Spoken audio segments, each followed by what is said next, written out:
Chapter 1. Salem. Salem is a beautiful town in Massachusetts, USA. Its original Indian name was Naumkeag, the City of Peace. However, it is also known as the Witch City due to the witch hangings of 1692. Salem has 7 historical witch museums, all containing extensive information about the witches and the events of 1692. Kelly and Megan Connor are sisters from San Francisco, California. Their family now lives in Salem because their father teaches French at Boston University.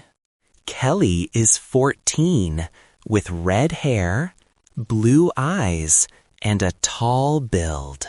She plays basketball for her school team. Megan is 13, with fair hair and blue eyes, and is a champion swimmer on the Salem swimming team. Today is Friday, October 28th. With Halloween on Monday, the sisters are especially excited. This will be their first Halloween in Salem, the Witch City. I can't stop thinking about Halloween, says Megan. Me too, Kelly replies. Their mother reminds them, we need to buy a pumpkin and make a jack-o'-lantern. Now, finish your breakfast. School starts in 20 minutes. After eating, the girls brush their teeth and are ready by 8:15. Goodbye, Mom. Don't forget the pumpkin. Okay. Goodbye, girls. On their walk to school, Kelly and Megan meet their friends, Susan Garcia, Nick Lee, and Bill Goldberg. I'm so excited for Halloween, says Susan, a 13-year-old Hispano-American with long black hair. It's the first time we can have a party without our parents. We still need to find a place, says Nick, who is 14 and a good cook. His family owns a Chinese restaurant in Salem. Bill suggests, I can ask my grandmother. Bill is a handsome 14-year-old who loves science and lives with his grandmother. Kelly asks Susan, do you have a scary costume? It's a surprise. I can't tell, Susan replies. Then Bill asks, do you believe in ghosts? Yes, everyone exclaims, except Bill. I don't. Science can explain everything. Really? Says Nick. Strange things happen on Halloween. My grandparents are from China, and they believe in ghosts and evil spirits. Bill laughs, and Nick begins, do you remember the story of the old woman in the cemetery? Oh, Nick, not again, Bill interrupts. Nick smiles mysteriously. At 8:30 a.m., the school bell rings. Chapter 2. The Witch Museum. School finishes at 3:30 p.m. Kelly, Megan, and their friends meet outside. Any Ideas for our Halloween party? Kelly asks. No, Susan replies. I have an idea, says Megan. Let's visit one of the Salem witch museums. We can get plenty of ideas there.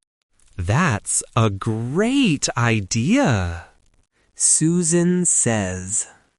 There are so many scary things there. Remember, Salem is the witch city. The museum has pictures of the witch hangings and the names of the Salem witches from 1692. We can read about their terrible magic. How exciting! Megan and Kelly exclaim. Let's go, Susan says. The girls call Nick and Bill, and the 5 friends head to the museum. They arrive late in the afternoon. How many tickets? Asks the attendant. 5, please, says Bill. That's $10. Remember, the museum closes at 5 p.m. You only have half an hour. They explore the exhibits, fascinated by what they see. Look, here are the names of the witches from 1692. And here are the pictures of the hangings, Nick points out. Look at this rope, says Bill. How scary. The girls say together. I'm going upstairs, Megan announces. Be careful, Kelly warns. Megan laughs. I'm not afraid of witches or ghosts. Upstairs, it's empty. A sweet smell of roses fills the air.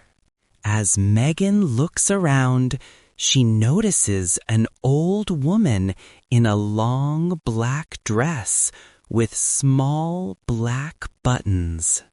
Her skin is pale, her lips strikingly red, and there's a strange red mark around her neck.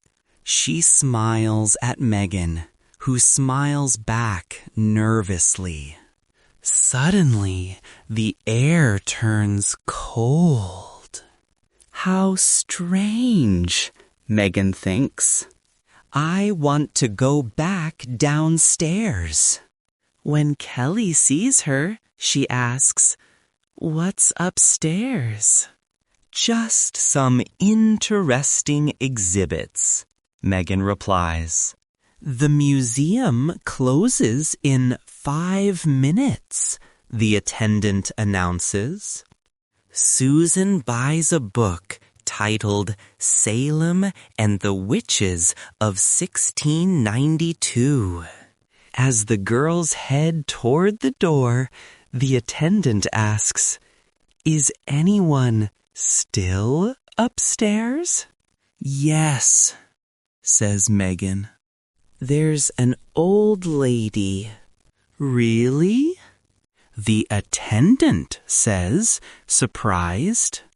That's strange. You're the only visitors this afternoon. We don't get many people on Fridays.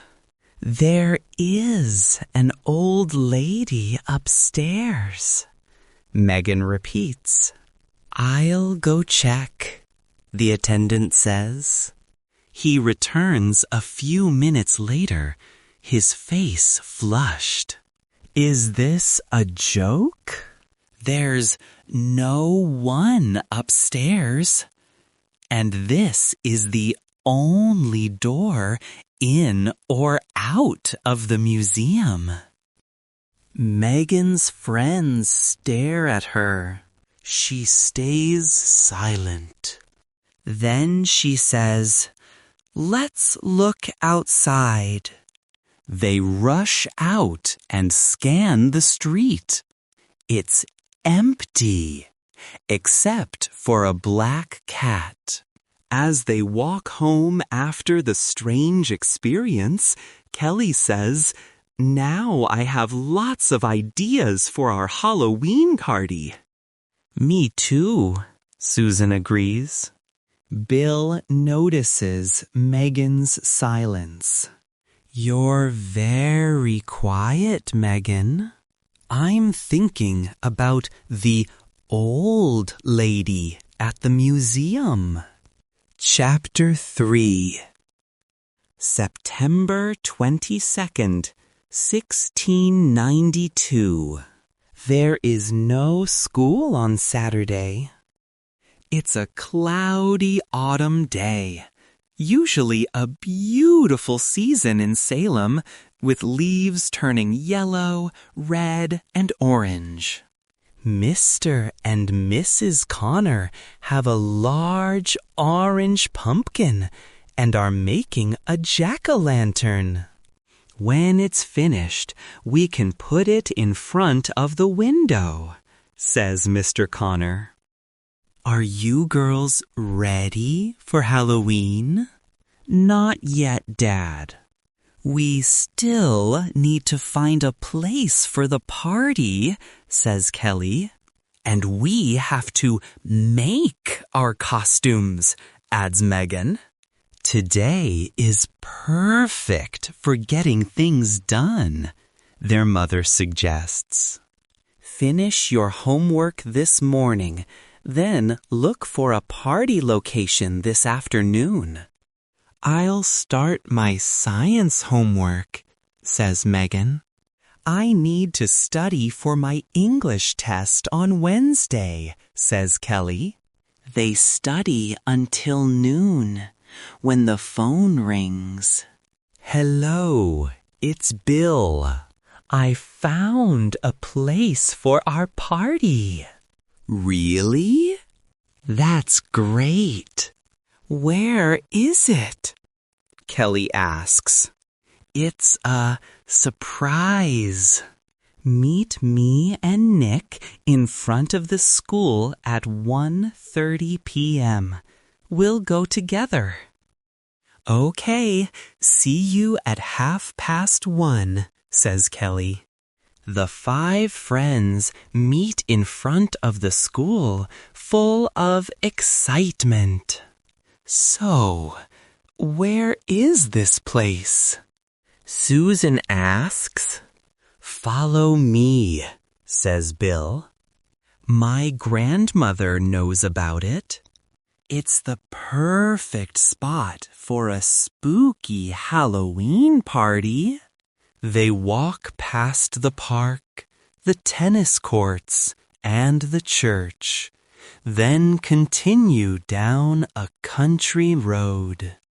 At the end, they see an old cemetery. "This is the oldest cemetery in Salem," Bill tells them. They enter and begin looking at the tombstones. "Look at these dates. This one says September 22nd, 1692, Megan points out. "This one too," says Kelly. "Here's another with the same date, September 22nd, 1692, Nick adds. After checking several stones, Bill says, "These are probably the tombstones of the Salem witches." "How spooky!"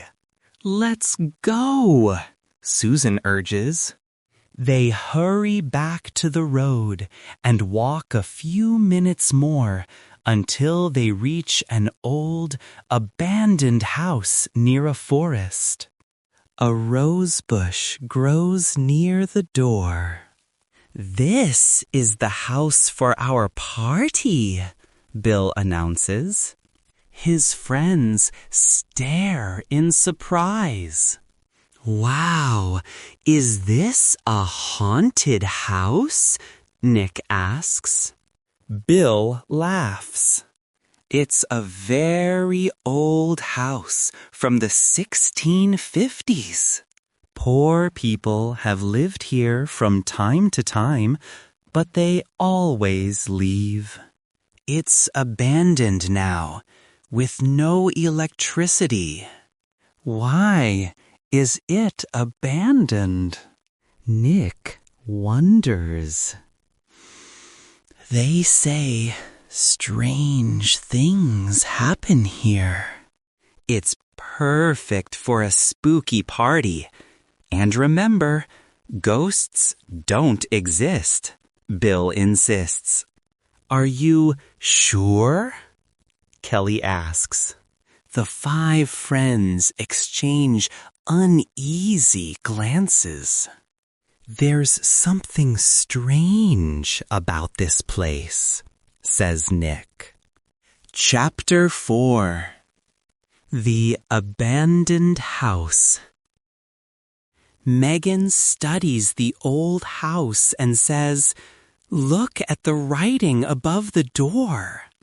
Home of Abigail Cross.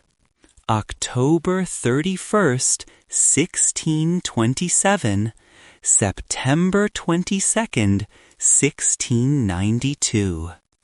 Who is Abigail Cross? And look, September 22nd, 1692. Don't you remember? Many of the tombstones had that same date. You're right, Susan says. Let me check my new book, Salem and the Witches of 1692. After a moment, she exclaims, "Oh no! Abigail Cross was a witch. Her name is in this book. I don't like this old house. Let's find another place for the party," Kelly suggests. You girls are being silly. This is perfect, Bill insists. Come on, follow me. Bill enters first, with Nick and the girls close behind. It's cold inside. The main room holds an old table, chairs, and a cupboard. On the wall hangs an old portrait of a woman in a long black dress, holding a red rose. Her eyes are dark and unsettling. This portrait is very old, Megan observes. There's a date at the bottom, June 1659. It's probably Abigail Cross, says Nick. She's looking at us. And she's smiling, Megan whispers. What an evil smile, Susan adds. Everything here is so old and scary, Kelly says. I like it, Nick replies. We can make spooky decorations and light candles. I'll bring my portable radio for music. First, we need to clean this place. Then we can decorate, Susan suggests. Nick and Bill leave to buy cleaning supplies while the girls continue planning. How many chairs are there? Kelly asks. Only 8, Megan answers. We'll need to bring more from home. 15 friends are coming, Susan says. I want to see the old kitchen. I look at the other rooms, Megan says. She walks down a long corridor, finding 3 rooms with old furniture. Then she opens a small door into a dark bedroom. A sweet smell of roses fills the air. On the large bed lies a long black dress with small black buttons. On the floor sits a pair of old black boots, and they're wet. Megan glances outside. It's raining. She looks into an old mirror. Someone is staring back at her. Megan freezes in fear. She tries to move, but her legs won't obey.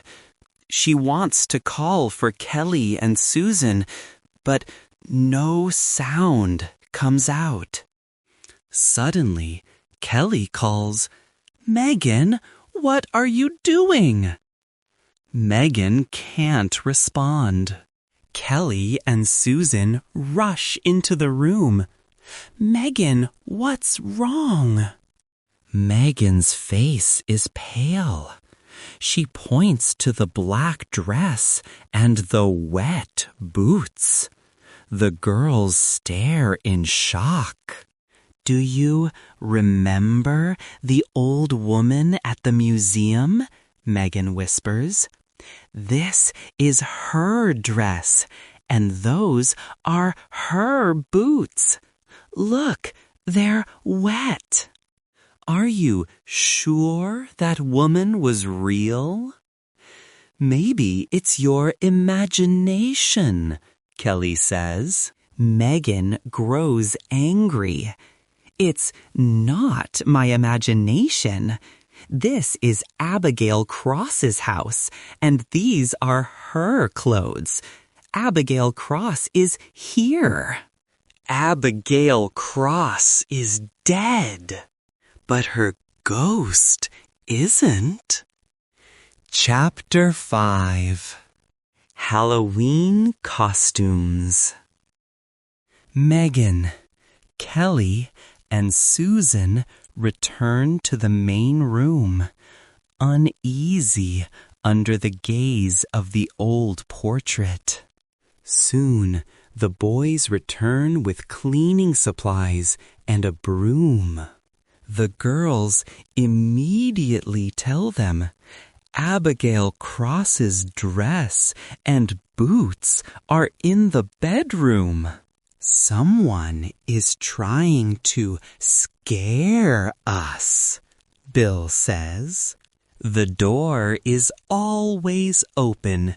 Anyone can come in." It's an old house. Old houses have old clothes. Nick stays quiet for a moment, then remarks, "This is exciting. On Monday, we can tell our friends about this place. Maybe we'll even see a ghost." "Ghosts? How silly! Come on, let's start cleaning," Bill insists. They clean the windows, table, and chairs together. By 5 p.m., Nick says, "It's time to go. I have to help my parents at the restaurant. It's always busy on Saturdays. We can come back tomorrow to decorate. We should also plan the party games," Susan adds. "Okay, let's meet here tomorrow at 1 p.m., Bill suggests, and everyone heads home. After dinner, Mrs. Connor bakes Halloween cookies and pumpkin pies, while Mr. Connor places the jack-o'-lantern in front of the window. Upstairs, Kelly and Megan start working on their costumes. "Do you really think Abigail Cross is a ghost?" Kelly asks. "I don't know. I'm confused." "But that house feels evil. I don't want to be scared. I just want to have fun at the party, Kelly says. You're right. Let's not talk about ghosts, Megan agrees. They begin crafting their costumes. I want to be an alien, Megan says, showing her green mask. It's nice, but what should I be? Kelly wonders. After a pause, she announces, I want to be Abigail Cross, the witch. No, Kelly, don't, Megan pleads. Why not?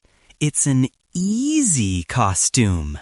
I can wear Mom's long black dress, buy a mask and a wig, and use my old black boots. I want to scare everyone. Kelly laughs. Aren't you afraid? Megan asks. No, it's just a costume. Remember, our costumes are a secret. Don't tell anyone. On Sunday afternoon, the 5 friends meet again at the abandoned house. As they enter, they glance at the portrait. The woman's evil smile remains, but something is different.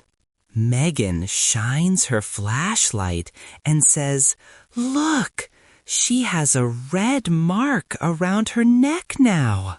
You're right, Nick says, and they all stare. What does it mean?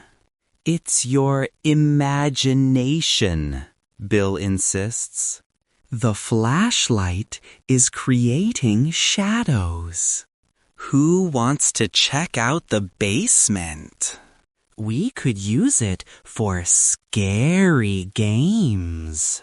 You boys go, Susan says. We'll move the old table to the center of the room. Megan peeks into the dark bedroom. The black dress and boots are still there. She quickly shuts the door, her heart pounding. When the boys return, they report, There's nothing in the basement, just some old barrels. Chapter 6. Mysterious Names. The girls examine the floor. It's so dirty, and since it's stone, it's hard to clean. Let's use hot water and detergent, Susan suggests. As Susan and Kelly scrub the floor, Susan suddenly stops. I can't believe it. There are names carved into these stones. Her friends gather around. Look, George Johnson, Rebecca Putnam, Sarah Morley. This is strange, Bill says.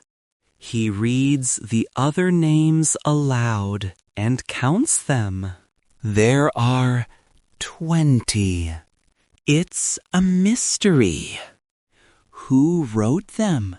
And what do they mean? Repeat the names? Maybe I can find them in my book, Susan says. Bill lists them, and Susan finds every one in Salem and the witches of 1692. This is spooky. These are the names of the 20 witches hanged in 1692, 7 men and 13 women. Look at this page. The Salem Witch Hangings of 1692. June 10, 1 hanging. July 19, 5 hangings. August 19, 5 hangings. September 19, 1 hanging. September 22, 8 hangings. What should we do? Kelly asks. Nothing, Bill replies. Are you really scared of names on stones? But these aren't ordinary names. They're witches, Megan insists. Witches have magical powers.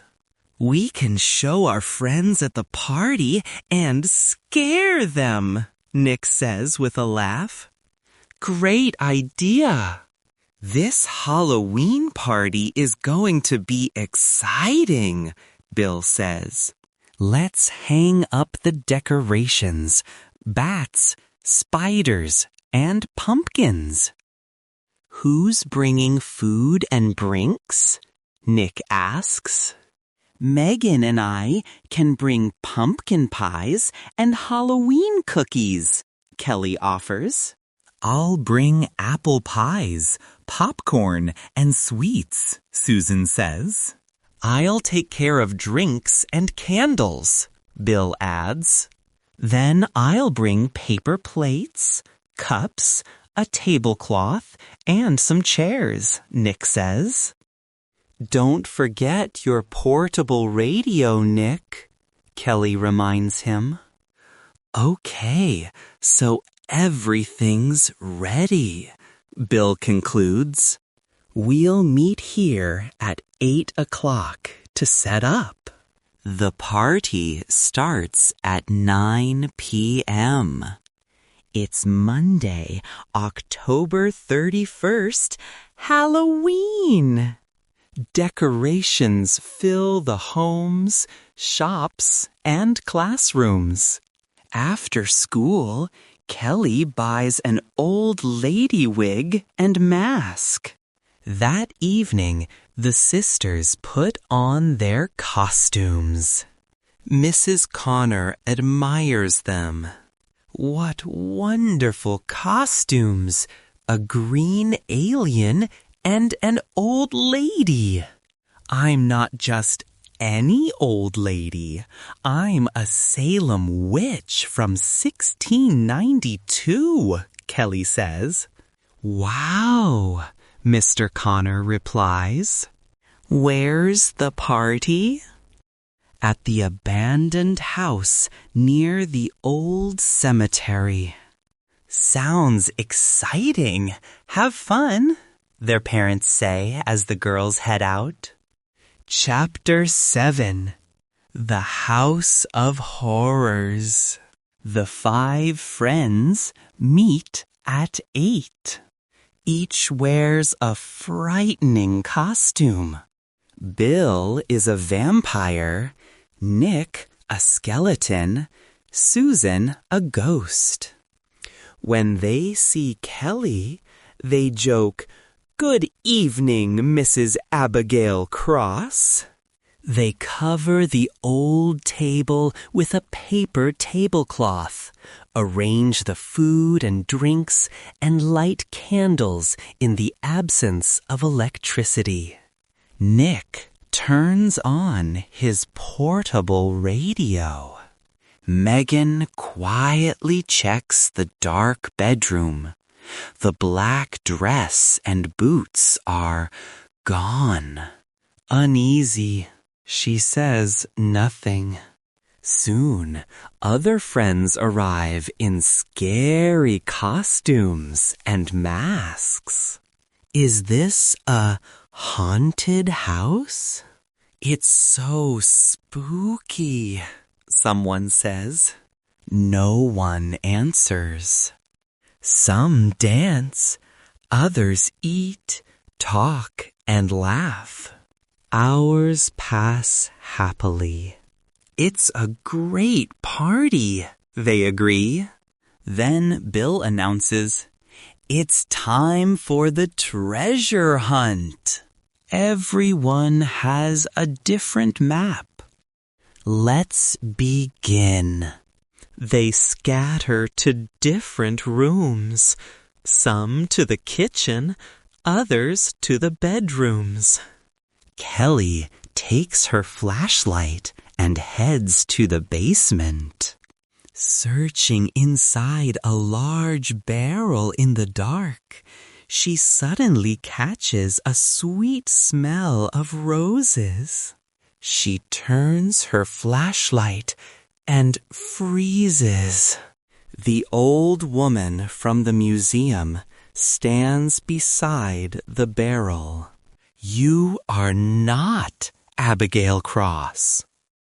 "I am Abigail Cross. Tonight is Halloween, and you are in my house. On this night, we spirits search for young bodies. When we find one, we live again. At midnight, my spirit will enter yours. You must die so I may live." Kelly's heart pounds. She can't move or speak.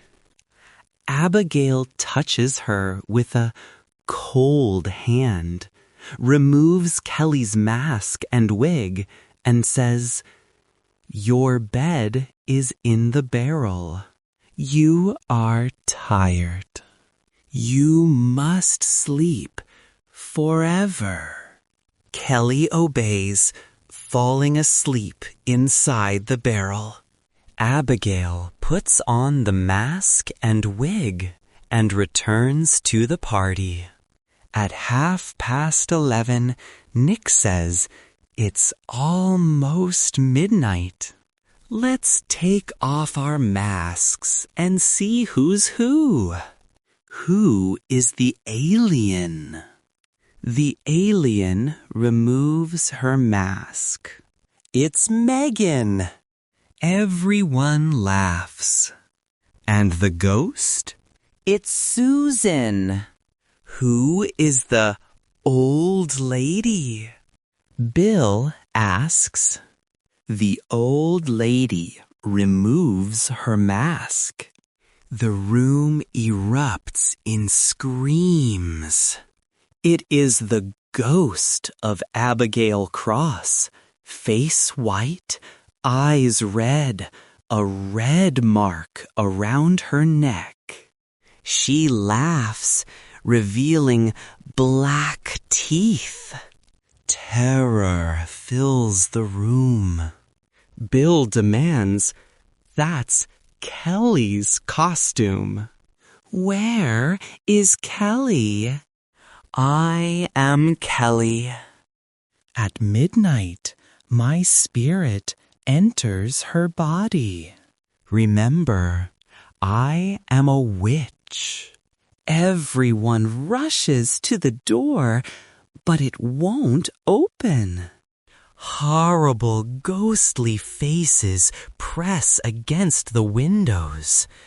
The other witches of 1692 staring inward. Who are they? Bill cries. "Ha ha ha! They are the witches hanged in 1692. See the red mark on my neck?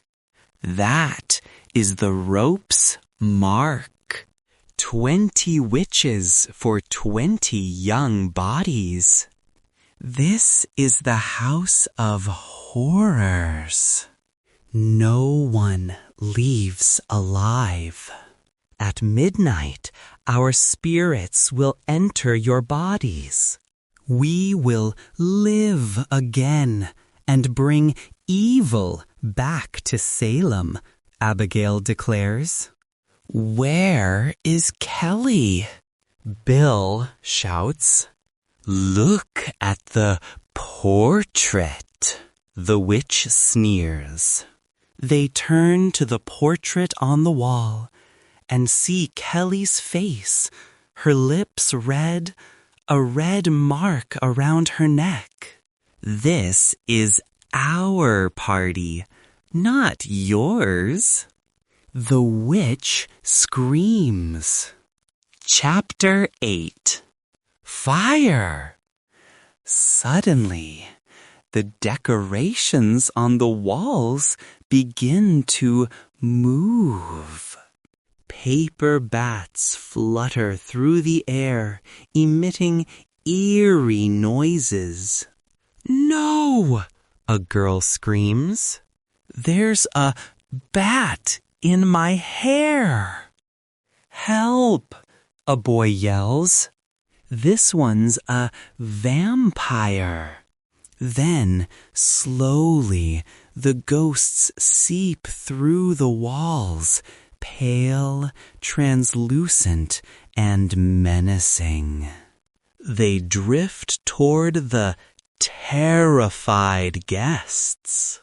Megan whispers to Susan, "They're waiting for midnight." Those 20 names on the floor, these are their ghosts. "We have to find Kelly," Megan says urgently. Just then, a candle tips over. The paper tablecloth catches fire. Fire! "We need to get out," Bill shouts. "It's spreading," Susan cries. "The door won't open," Nick says, panic rising. It's 5 to midnight. Once the clock strikes, the ghosts will take our bodies. What do we do? "I'm going to find Kelly," Bill declares. Grabbing his flashlight, he races to the basement. He searches barrel after barrel until he finds Kelly, deep in an unnatural sleep. "Kelly, wake up," Bill pleads, shaking her. When she doesn't respond, he lifts her into his arms and carries her upstairs. 2 minutes to midnight. Flames climb the walls.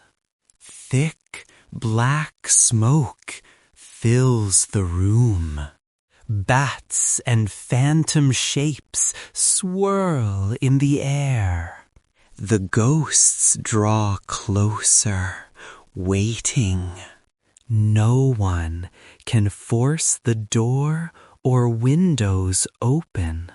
Then the portrait of Abigail Cross ignites. As the flames consume it, the evil presence within seems to writhe and fade. "Look!" Megan cries. Abigail Cross is burning. "Yes, and the other ghosts are burning too," Nick exclaims. "The door, it's opening," Bill yells. "Quick, everyone out!" They all rush into the cool night air, Bill still carrying Kelly. "Is everyone here?" Nick asks, counting quickly. All 20 are safe. Behind them, the house is engulfed in flames. Unearthly wails echo from within. "That was the scariest Halloween party of my life," one boy mutters. Megan and Bill try to wake Kelly, but she remains unconscious. "Is she in a coma?" Megan asks, voice trembling. I don't know, Bill replies softly. Just then, rain begins to fall, a steady, cleansing downpour accompanied by thunder and lightning. Kelly stirs. Where am I? She murmurs. Oh, Kelly, you're okay. I'm so happy, Megan exclaims, hugging her. What happened? Kelly asks weakly. Bill smiles with relief and begins to explain everything. So, Nick asks him, do you believe in ghosts now? Bill meets his gaze and says slowly, well, yes. Exhausted and shaken, they all head home. That night, Kelly has troubled dreams. She wakes early the next morning. Megan is still asleep. Relieved to be safe in her own room, Kelly gets up and goes to the bathroom. She glances in the mirror and freezes. There, around her neck, is a faint red mark. A cold, mysterious voice whispers from the glass. When you play with fire, Kelly, you burn your fingers.